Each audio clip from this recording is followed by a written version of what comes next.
Hey guys, welcome back. Today we're going to be continuing our golf cart rebuild. This is a 70s old club car golf cart. It needed a lot of work, so in the last video we completely tore this apart, started fixing all the issues we found, got the body ready by patching the fiberglass and priming it, and now we're ready to start painting and putting this back together. So if you haven't seen part 1, go check that out and then come back and watch this one. Now real quick before I get started, I'd really appreciate it if you hit that like button down below.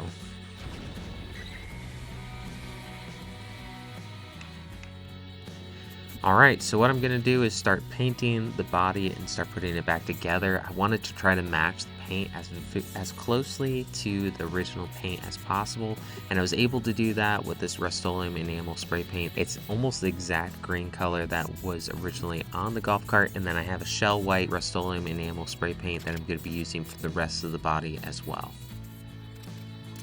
The original paint job had this really cool green pattern on the side, and my wife wanted to keep that. So what I'm going to do is paint the thin white stripe first, very lightly, so that I still can see the outline of the green, and I'm going to use that sort of as a stencil and be able to follow that later. Now that the white strip has been painted, I'm going to come back once it's fully dry and tape over that strip with 1/8 inch paper tape. This will protect and keep the green paint off of that section. Then I'll tape the outline of the whole green section and put plastic over the rest. That way I'm only painting what needs to be green. And I'll do about 3 or 4 light coats of spray paint over top of this, let it dry fully, then we can peel the tape back off and see how it turned out.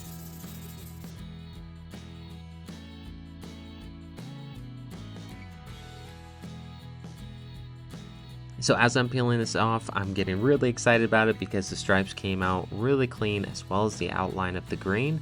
So what I'm going to do is let this dry fully, and then I'm going to come back and paint the rest of the body. But before I can do that, I need to tape off the green section as well as the stripe. That way I can spray the rest of the body without having to worry about messing up the sections I've already done.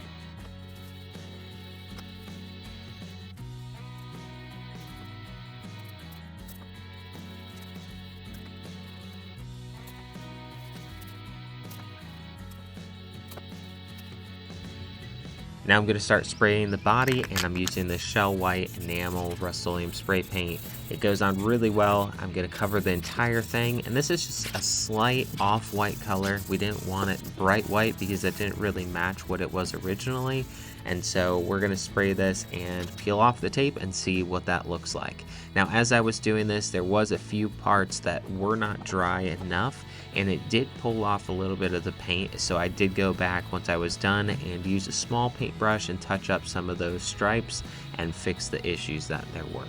But overall, it was really only 1 or 2 spots. I could have left this sit for at least another day or 2 before taping, but I was in a little bit of a rush and got impatient, so that's just my mistake.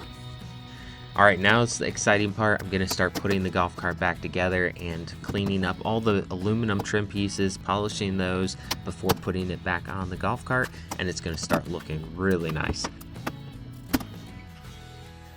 Now I'm going to add these new taillights on. The original ones were broken, and so I had to modify these ones that I found at Walmart and sand the back of the light to match the curve of the fender, but that wasn't too difficult with my belt sander. Just did it slowly to make sure I got it to match up. The original headlights were rusted pretty badly, but we polished those up with a Brillo pad and scrubbed all the rust off, so now they're looking really good. Gonna go ahead and mount those on the golf cart. I ran into a quick problem as I was putting this back together. The shifter gets in the way of the battery, so I had to scoot that over a little bit. I have those 3 holes that I need to patch now, but I'll come back and patch that at a later time.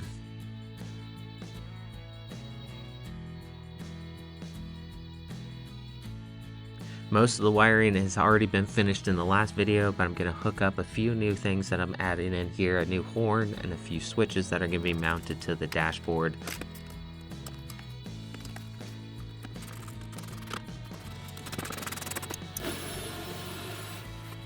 Next, I'm going to be adding in the dashboard. I need to drill out a few holes for the new switches to go on here, and also cut out the holes that were there originally but have been covered over by the fiberglass when I completely encased this in fiberglass to strengthen it up in the last video.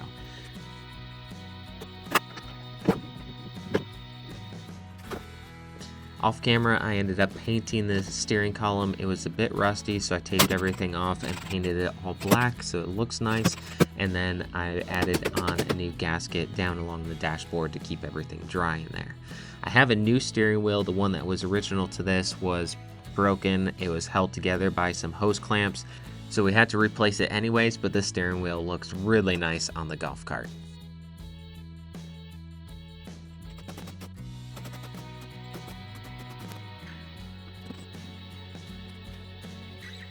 Next, I'm going to be adding some cup holders to these random holes that are on the dashboard. These are actually original. They're maintenance holes so that you can get to some crucial things that you need to check and maintain. These cup holders are removable, and I feel like it just makes those holes feel a little bit more intentional and makes them more useful.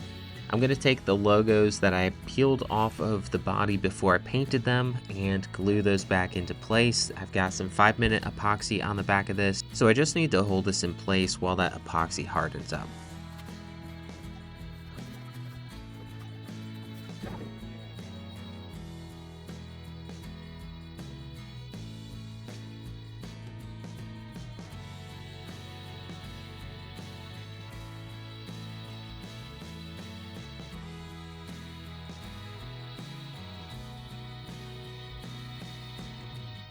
The original bulbs are pretty old and I believe they're burnt out, so I'm just going to switch those out real quick and put in some nice new ones.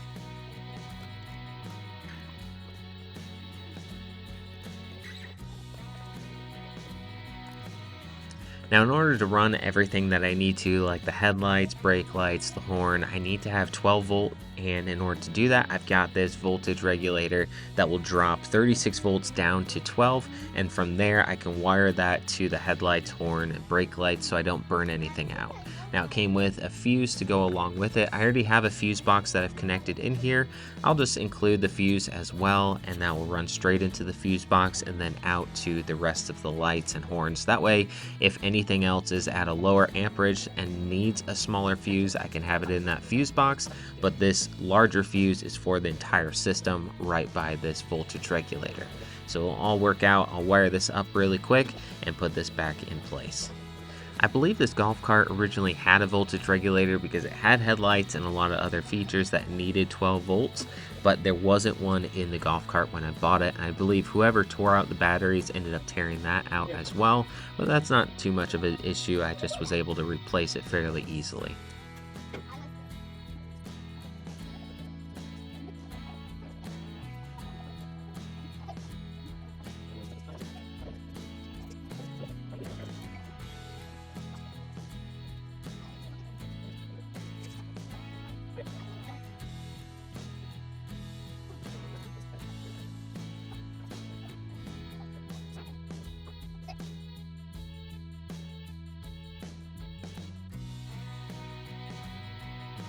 Now that I've got the voltage regulator installed, I can test it out and see how everything works with it.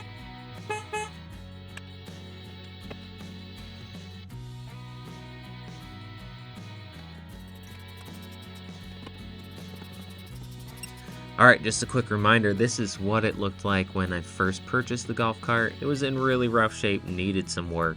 I haven't gotten it completely finished. I'm getting ready to make the video of creating the seats for this golf cart as well as a back storage area on the back of the golf cart, so stay tuned for that. And then more than likely I'll be creating a frame as well as a roof to go over top of this golf cart in a later video.